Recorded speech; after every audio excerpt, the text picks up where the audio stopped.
Bem-vindos! Hoje a gente vai abrir uma caixa preta de um sistema que, olha, define o destino diário de milhares de pessoas no Brasil, mas que raramente a gente entende em detalhe.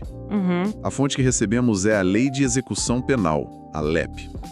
E a nossa missão hoje é fazer um mergulho profundo no regime disciplinar dela. Vamos tratar o cumprimento de pena como ele é na prática, né? Um jogo de tabuleiro bem complexo. Cheio de avanços e retrocessos. Exato. Um verdadeiro jogo de cobras e escadas, onde o bom comportamento te faz subir, mas uma única falta grave, ela pode te fazer deslizar por uma cobra e voltar quase para o início do caminho. E essa analogia do jogo é perfeita, porque a disciplina dentro do sistema prisional não serve só para manter a ordem, né? Não mesmo. Ela é a principal ferramenta que o Estado usa para medir se uma pessoa está apta a voltar para a sociedade.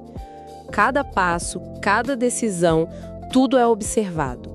E as regras desse jogo, principalmente as que definem as faltas graves, têm o poder de reescrever a sentença de alguém. Mudando o tempo de pena, literalmente. Adicionando ou subtraindo o tempo do retorno à vida livre. É um mecanismo de poder, assim, imenso e com consequências muito, muito reais. Ok, vamos começar a desembrulhar isso então. Se a gente está nesse jogo de cobras e escadas, qual é a regra fundamental? Aquela que vem na caixa do jogo e que governa tudo. A regra de ouro, o princípio que sustenta todo o tabuleiro é o da legalidade. Ele está cravado no artigo 45 da LEP e diz, de forma muito clara. O famoso juridiquês. Não haverá falta nem sanção disciplinar, sem expressa e anterior previsão legal ou regulamentar. Traduzindo, né? Não se pode punir ninguém por achismo ou por uma regra inventada na hora. Certo, se não está escrito, não vale. Exatamente. Se a conduta não estiver previamente descrita como uma falta, ela não pode ser punida. É a garantia mínima contra qualquer arbitrariedade. Então a administração do presídio não pode do nada criar uma regra e punir alguém por isso. De jeito nenhum. E esse mesmo artigo já estabelece outras proteções importantes. É como se dissesse, jogue, mas dentro desses limites aqui. É proibido aplicar punições que coloquem em risco a saúde ou a dignidade da pessoa. É expressamente proibido o uso de celas escuras, que é uma prática de tortura antiga. E um ponto crucial, que sempre cai em prova. As punições são sempre individuais. Nada de sanções coletivas. Então um pavilhão inteiro não pode ser punido pelo erro de uma pessoa só. Isso mesmo, a responsabilidade é sempre pessoal. Certo. E como o jogo classifica os erros? Uma pequena desobediência é tratada da mesma forma que, sei lá, uma tentativa de fuga? Não. O sistema cria 3 níveis de severidade. Pensa como se fosse infração de trânsito. Existem as faltas leves, as médias e as graves. E aqui tem um detalhe muito interessante. Qual? A lei federal, a LEP, ela funciona como a constituição desse jogo, mas ela delega para cada estado o poder de definir nas suas próprias leis o que são as faltas leves e médias. Então o código de trânsito pode variar um pouco dependendo de onde a pessoa cumpre a pena. Isso. O que pode ser uma falta média em São Paulo, talvez não seja no Rio Grande do Sul. Entendi. Mas quando a gente chega nas faltas graves, aí a conversa muda. A lei federal é taxativa. Ela mesma cria uma lista fechada, um rol taxativo, que vale para o Brasil inteiro. Essas são as cobras gigantes do tabuleiro. Exatamente. São as ações que têm o poder de anular o progresso e mandar o jogador para trás. Por isso que elas são o nosso foco principal hoje. É aqui que a coisa fica realmente interessante. Vamos então mapear essas grandes cobras no tabuleiro. Quais são as condutas que a lei considera tão graves a ponto de resetar o progresso de alguém? O artigo 50 da LEP nos dá essa lista e ela revela muito sobre as prioridades do sistema. A gente pode agrupar em algumas categorias, sabe? Vamos lá. Primeiro, as que atentam contra a ordem e a disciplina. Incitar ou participar de motins, de rebeliões, é a tentativa de virar o tabuleiro. A segunda, talvez a mais óbvia, é fugir. Claro, abandonar o jogo tem que ser a falta mais fundamental de todas. Pois é. Depois vem as faltas ligadas à violência. Possuir uma arma improvisada, um estilete, um pedaço de ferro, ou provocar um acidente de trabalho de propósito. Certo. Aí tem também as faltas que mostram descumprimento das regras em regimes mais brandos, como não seguir as condições do regime aberto. E por fim, uma falta bem genérica, mas muito aplicada: desobedecer a um servidor ou se recusar a executar tarefas e ordens. E essa lista foi sendo atualizada, né? Eu sei que existem 2 inclusões que, na prática, se tornaram extremamente comuns e são pontos de enorme tensão. Exato. A primeira é a mais famosa e talvez a que mais gera punições hoje em dia. Deixa eu adivinhar? Celular. Exatamente. Ter, usar ou fornecer um aparelho de telefone celular ou rádio. E a lei é rigorosa. A simples posse de um chip, de um carregador ou mesmo de um celular quebrado já é suficiente. Nossa, nem precisa estar usando. Nem precisa. Isso mostra o pavor que o sistema tem da comunicação não controlada do preso com o mundo exterior. Essa do celular é gigantesca. É uma conexão com o mundo que o sistema vê como uma ameaça direta, né? Seja para organizar crimes ou simplesmente fugir do controle. E a outra adição recente... Essa veio com o pacote anticrime. Agora, também é falta grave a recusa em se submeter à coleta de material para a identificação do perfil genético, o DNA. Ah, sim. Isso se aplica a condenados por crimes dolosos, graves, como os hediondos. Se recusar fornecer o material para esse banco de dados genéticos agora também te faz escorregar por uma grande cobra no tabuleiro. Uma dúvida que sempre surge. E quem está preso, mas ainda não foi condenado em definitivo? O chamado preso provisório. Ele também joga com essas mesmas regras? Sim, joga. O próprio artigo 50, no parágrafo único, diz que as regras se aplicam no que couber ao preso provisório. A lógica do sistema é que, para manter a disciplina do ambiente, as regras precisam valer para todo mundo que está ali. Faz sentido. Independentemente de já ter uma condenação final ou não. Isso cobre o que acontece dentro dos muros, mas, bom, nem todo mundo cumpre a pena dessa forma. E quem está do lado de fora prestando um serviço comunitário, por exemplo? Existe uma versão desse jogo para eles? Com suas próprias cobras? Existe, e as regras estão no artigo 51. É um tabuleiro diferente, com faltas diferentes. Para quem cumpre penas alternativas, as faltas graves são basicamente 2. Ok. Descumprir a pena sem uma boa justificativa. Por exemplo, a pessoa tem que ficar em casa nos fins de semana e simplesmente decidir uma festa. E a segunda? Atrasar o cumprimento de uma obrigação, também sem motivo justo. Tipo não pagar uma multa? Isso. Imagine alguém que precisa pagar uma multa em parcelas e para de pagar sem nenhuma razão. É o equivalente a se recusar a jogar o jogo. Entendi.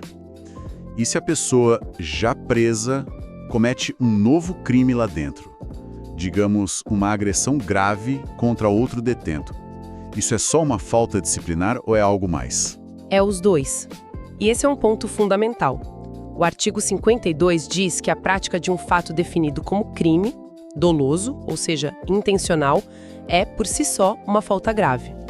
E aqui tem um detalhe crucial, que vem de uma interpretação consolidada do Superior Tribunal de Justiça, o STJ. Eles editam as súmulas, né? Que são basicamente resumos de como o tribunal decide repetitivamente sobre um mesmo tema. Funciona como um guia, uma referência para todos os juízes do país. Exatamente. E a súmula 526 diz algo poderoso. Para que essa falta grave seja reconhecida, a administração da prisão não precisa esperar o fim do processo criminal sobre aquele novo crime.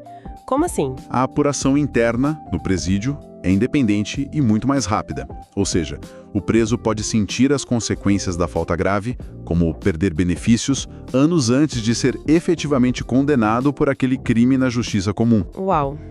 Então, o diretor do presídio tem, nesse momento, um poder de impacto na pena que é mais imediato do que o de um juiz criminal. Isso é uma quantidade imensa de poder. É um poder imenso e de efeito imediato no jogo da execução penal. A esfera administrativa anda muito, mas muito mais rápido que a penal. Ok, então o jogador cometeu o erro, aterrissou no quadrado da cobra. O que acontece agora? Quais são as consequências que o fazem deslizar pelo tabuleiro? As consequências vêm em cascata. Primeiro, as punições diretas, as sanções disciplinares do artigo 53, elas podem ir de uma simples advertência verbal até a suspensão de alguns direitos, como visitas. Certo, mas para as faltas graves, as sanções são bem mais duras. A primeira é o isolamento na própria cela, que pode durar até 30 dias. E é uma sanção ainda mais severa, que é quase como ser enviado para um jogo totalmente diferente e muito mais difícil, né? O RDD. Isso. O regime disciplinar diferenciado, o RDD, é a sanção máxima. É um regime de isolamento extremo. As regras que foram endurecidas pelo pacote anticrime são impressionantes. O preso pode ficar no RDD por até 2 anos. 2 anos. A cela é individual, as visitas são quinzenais, de apenas 2 pessoas sem nenhum contato físico, através de um vidro, e com tudo sendo gravado. O banho de sol é de só 2 horas por dia, em grupos pequenos. 2 anos nessas condições. Não é difícil imaginar o impacto psicológico disso. É uma punição que vai muito além de só restringir a liberdade. Sem dúvida. Mas as consequências que realmente definem o jogo de cobras e escadas são as que afetam a progressão da pena. A primeira grande cobra é a regressão de regime. Voltar de fase. Exatamente. O artigo 118 da lei é claro. Cometeu falta grave, você pode ser mandado de volta para um regime mais rigoroso. Estava no semiaberto, trabalhando fora durante o dia. Você pode voltar para o regime fechado, 24 horas trancado. E todo aquele tempo e bom comportamento para chegar ao semiaberto se perde. Isso. A segunda consequência é a perda dos dias remidos. A remissão é aquele benefício que permite descontar 1 dia da pena a cada 3 dias de trabalho ou estudo, né? É a principal escada do tabuleiro. É a principal escada. E ao cometer uma falta grave, o juiz pode revogar até 1/3 de todo o tempo que o preso já tinha acumulado. Imagine ter economizado 90 dias e de repente perder 30. É brutal. E tem a consequência que, pelo que eu entendi, é a mais devastadora de todas. Aqui realmente zera o cronômetro. Essa é a maior cobra do tabuleiro, a interrupção do prazo para progressão de regime. Para passar do fechado para o semiaberto, por exemplo, o preso precisa cumprir uma fração da pena com bom comportamento. A data da falta grave se torna um novo marco zero para essa contagem. Todo o tempo de bom comportamento que ele cumpriu até aquele dia para aquele objetivo específico é simplesmente jogado fora. O relógio da progressão é zerado. Zerado. E a contagem recomeça a partir da pena que ainda resta. É um verdadeiro game over para aquele estágio do jogo. Mas esse reset se aplica a todos os benefícios ou existem algumas exceções? Existem. E aqui as súmulas que a gente mencionou são fundamentais. O STJ estabeleceu que, embora a falta grave zere o relógio para a progressão de regime, ela não interrompe o prazo para o livramento condicional. Ah, então o relógio para o livramento condicional continua correndo. Continua correndo. O livramento condicional é aquele benefício que permite cumprir o final da pena em liberdade sob certas condições. A contagem de tempo para ele não recomeça do zero. Entendi, mas tem algum porém aí, né? Tem. A lei foi alterada e criou uma espécie de área de penalidade. Para conseguir o livramento, um dos requisitos agora é não ter cometido falta grave nos últimos 12 meses. Então, embora não zere o cronômetro geral, a falta te impede de pedir o benefício por 1 ano. Certo. E a mesma lógica vale para o indulto e a comutação, que são os perdões de pena do presidente. A súmula 535 do STJ diz que a falta grave também não interrompe o prazo para eles, mas os decretos presidenciais quase sempre exigem um período de bom comportamento. Entendi. É um sistema de relógios diferentes. Um para, outro diminui a velocidade. Saber qual relógio é afetado é o que define o jogo. E quem é o juiz dessa partida interna? Como se decide se a falta realmente aconteceu? Não pode ser uma decisão arbitrária, de jeito nenhum. A lei exige um procedimento formal, uma espécie de mini processo administrativo dentro do presídio. O artigo 59 garante o direito de defesa. Então o preso pode se defender. Pode e deve. Pode apresentar sua versão dos fatos, ter um advogado. A decisão final, geralmente do diretor da unidade, precisa ser fundamentada, explicando por que ele acredita que a falta ocorreu. A autoridade administrativa pode determinar o que se chama de isolamento preventivo por até 10 dias. É uma medida para garantir a disciplina e apurar os fatos, sabe? Sei.